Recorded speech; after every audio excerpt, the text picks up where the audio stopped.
Bonjour, Cédric Bluge, Aquitaine Service Climatique, l'entreprise qui pose de la chaudière en 2-7. On va vous montrer aujourd'hui comment on réalise un désembouage sur une installation plancher chauffant. Donc nous avons mis en place notre machine à désembouer qui est une Verax, la plus grosse machine qui existe aujourd'hui sur le marché afin de réaliser du bon travail. Donc au préalable, nous avons fait fonctionner l'installation avec la nouvelle chaudière avec un produit adéquat afin de favoriser le décollement des bouts de chauffage. Car ces bouts de chauffage peuvent endommager profondément votre machine. Et une installation propre, c'est aussi 10% d'économie de gaz par mois. Donc ce n'est pas négligeable. Vous voulez une installation propre, il faut désembouer. Le principe est simple, la soupe chauffe moins vite que l'eau claire. Une eau chargée passe dans la pompe, dans toutes les petites tuyauteries et vient à bout de votre machine.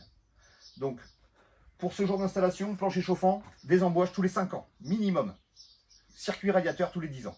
Si vous n'êtes pas assidu sur ce procédé, votre machine va mourir prématurément.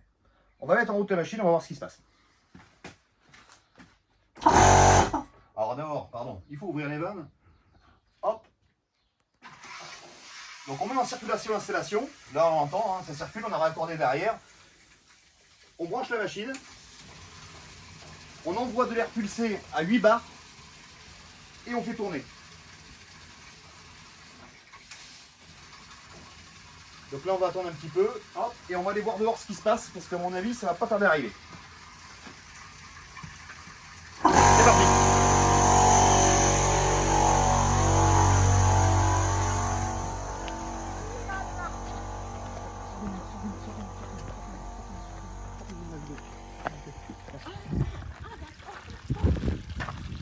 Voilà ce qui se passe avec tout ce qui est matériaux style PER, les tuyaux rouges et bleus, les tuyaux micro-poreux.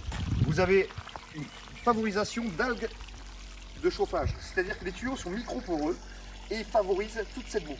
Et donc au bout d'un moment, sur des installations plancher chauffant, vous pouvez arriver à complètement saturer votre installation et bloquer l'installation. C'est-à-dire que vous êtes obligé de tout casser.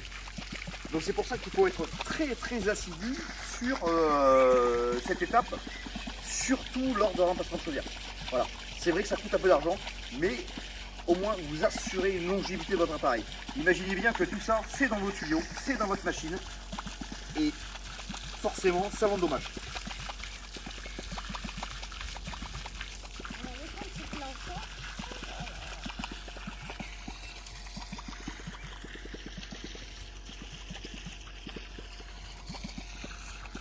Et du coup, on reviendra vers vous une prochaine fois pour de nouvelles aventures. À bientôt.